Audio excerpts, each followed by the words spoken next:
Most people are afraid of losing everything. Not just the money, not just the house, but the version of themselves they spent years trying to build. Because when you strip away the job, the routine, the identity people recognize, what's left can feel unfamiliar. Empty. Almost unrecognizable. But what if losing everything is the only way to see what truly matters? In 2014, a man named Andrew Collins sat alone in a house that no longer felt like his. The furniture had already been taken. The rooms echoed with a kind of silence that doesn't come from peace, but from absence.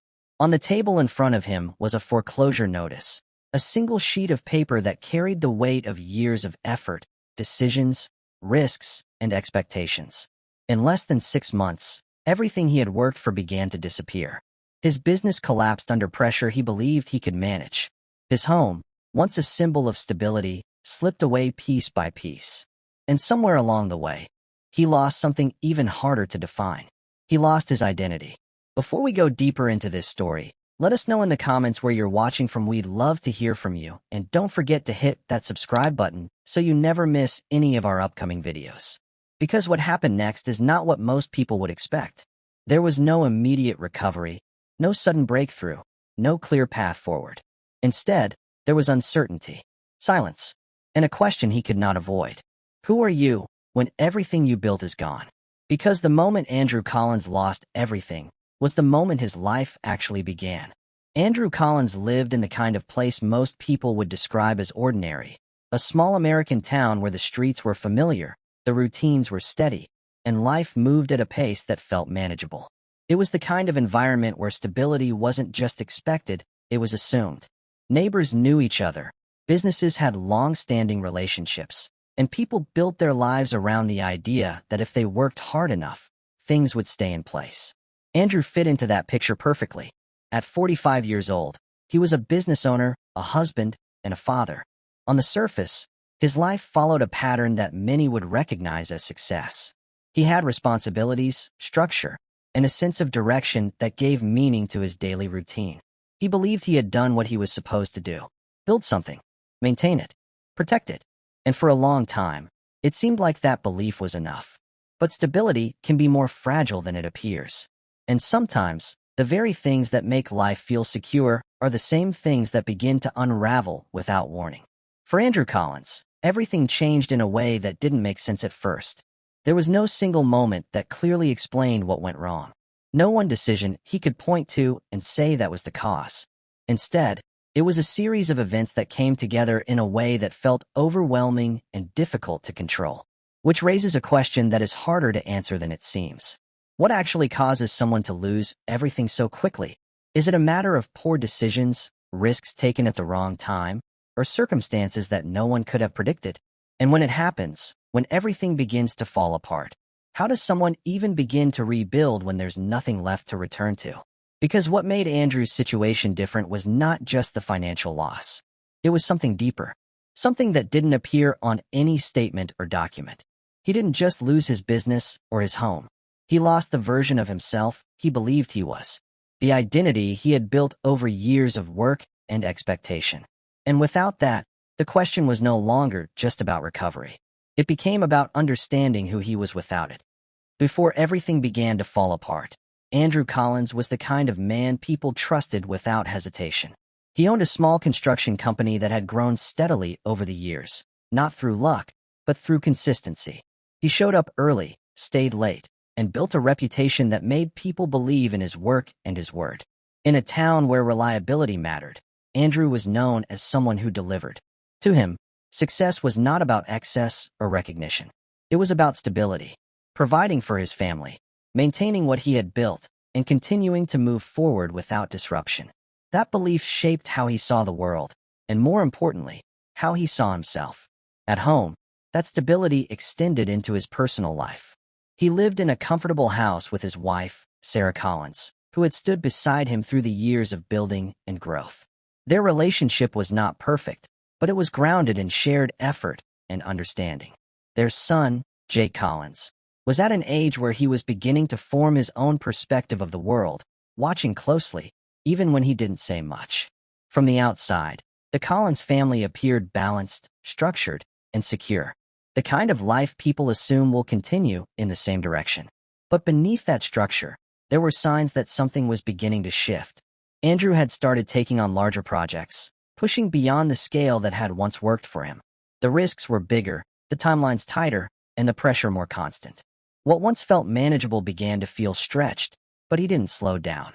Instead, he continued forward, believing that growth required pushing limits, even when those limits were no longer clear.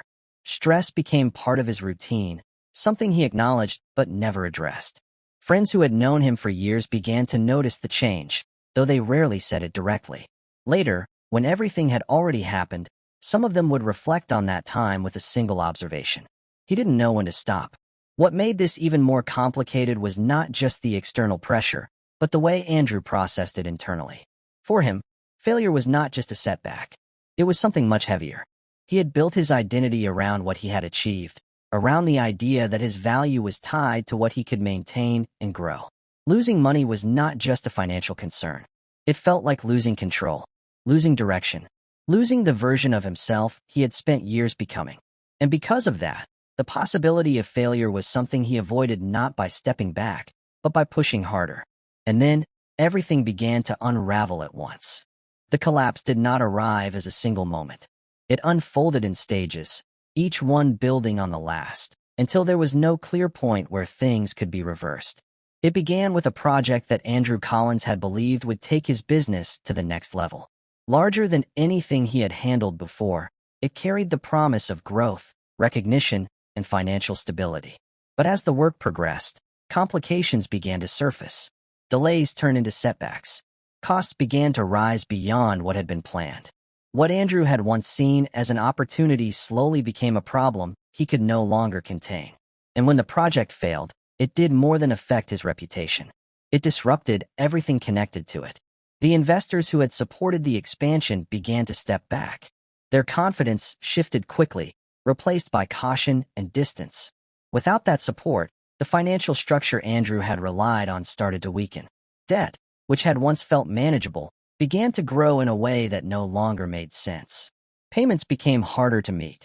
Obligations that once felt routine started to feel overwhelming. And as those pressures increased, the situation moved toward a point that could not be ignored. The breaking point came quietly, but with consequences that were immediate. Calls from the bank became more frequent, more direct, less flexible. Legal notices followed, each one adding another layer of urgency to a situation that was already difficult to control. Payroll, something Andrew had always prioritized, became impossible to maintain. For the first time, he was unable to meet the expectations he had built his identity around. And that realization carried a weight that went beyond financial loss. At home, the impact was just as visible. Conversations with Sarah Collins became strained, not because of a single argument, but because of everything that had gone unsaid for too long.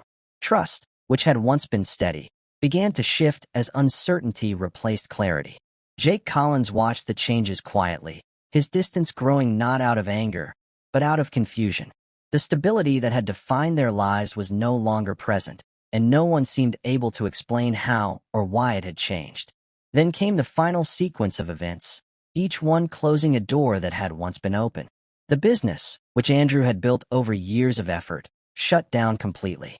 There was no recovery plan, no immediate solution, just the acknowledgement that it could not continue. The house, once a symbol of everything he had worked toward, moved into foreclosure. And the marriage, already under pressure, reached a point where it could no longer hold together in the same way. What had once felt permanent began to dissolve, piece by piece. And in the middle of all of it, Andrew Collins found himself in a position he had never prepared for. Sitting alone, without the structure that had once defined his days. No business to manage. No home to return to. No clear direction to follow.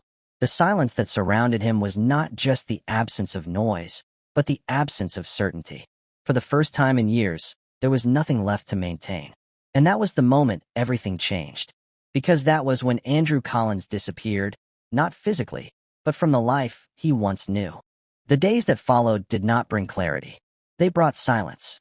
The kind of silence that forces you to sit with thoughts you've spent years avoiding. For Andrew Collins, rock bottom was not a single event, but a condition he found himself living in.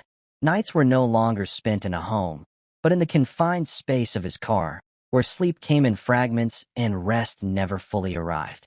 The phone that once connected him to clients, employees, and opportunities now became something he avoided. Calls went unanswered, messages unread. Not because there was nothing to say, but because there was too much. Shame has a way of isolating people without anyone needing to say a word. And in a small town, that isolation becomes more visible. Conversations happened, but not directly to him. People spoke in quiet tones, forming conclusions that seemed simple on the surface. He must have made bad decisions. He must have lost control. Failure, to most, was easy to define. And once defined, it was just as easy to assign responsibility. What few people understood was how complex that failure actually was, and how little of it could be explained in a single sentence.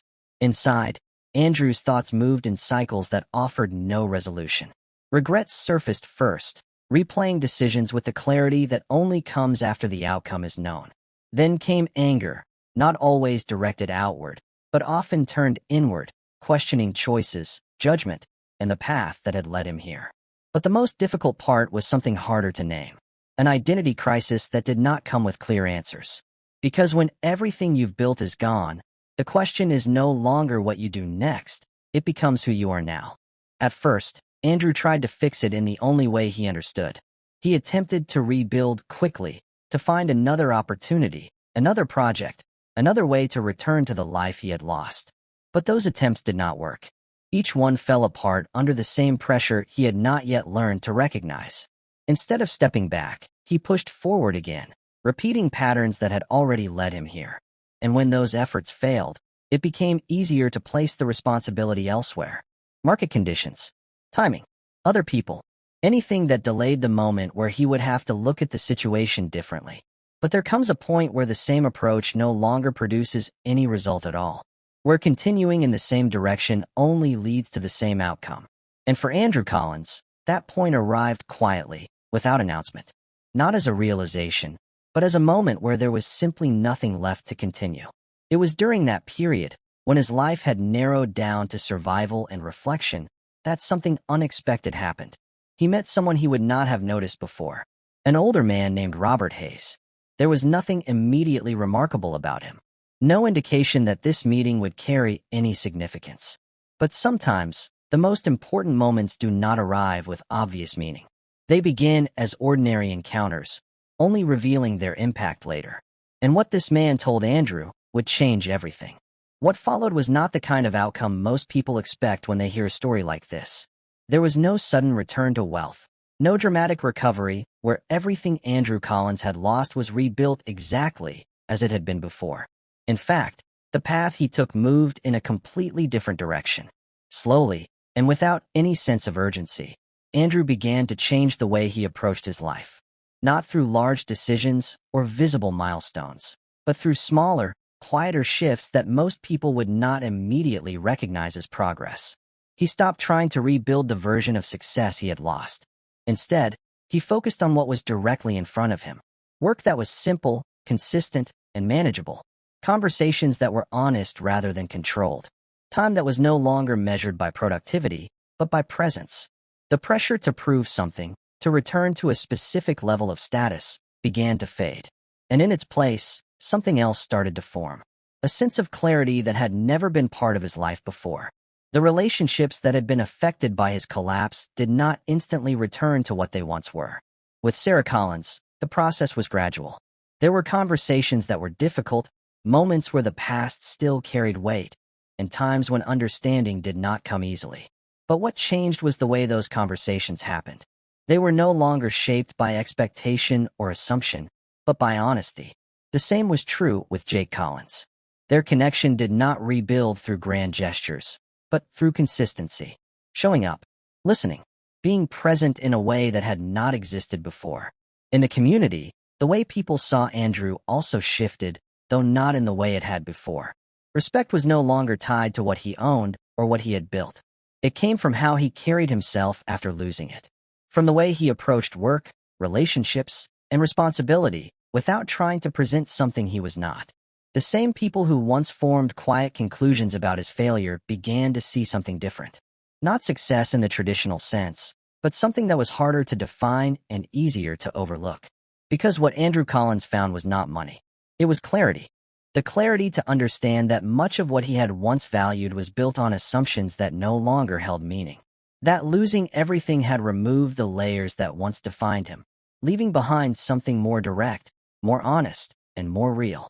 Failure, which he had feared for most of his life, did not destroy him in the way he expected. Instead, it forced him to see what had always been there, but had been ignored. That value is not always financial. That identity cannot be sustained by external success alone. And that the absence of everything you thought mattered can sometimes reveal what actually does. The life Andrew lives now is not one that would draw attention in the same way his previous life did. It is quieter, simpler, more grounded. But within that simplicity is something that did not exist before. A sense of direction that is not dependent on outcomes, and a sense of self that is not defined by what can be gained or lost. And that leaves one final question. Was losing everything actually the best thing that ever happened to him? Andrew Collins lost everything he worked for, but in the process, he found something far more valuable. And maybe that's the part of the story that stays with people the longest. Not the loss, not the collapse, not even the struggle that followed, but the realization that what we chase for most of our lives is not always what we actually need. Because for Andrew, it took losing his business, his home, and the identity he built around success to finally understand what had been missing the entire time. So the question is, what would you do if you lost everything today? Would you fight to rebuild the exact same life, chasing the same goals, the same version of success, the same expectations that once defined you? Or would you choose something different, something quieter, but more honest? Take a moment and really think about that. Because stories like this are not just about one person. They reflect choices that exist in all of our lives, even if we never face them in such extreme ways. Let me know your thoughts in the comments below. And if you enjoy stories about money, identity, and real-life transformation, stories where success is redefined and perspective changes everything, subscribe for more. Because next time, we're looking at a man who became a millionaire overnight and wished it never happened.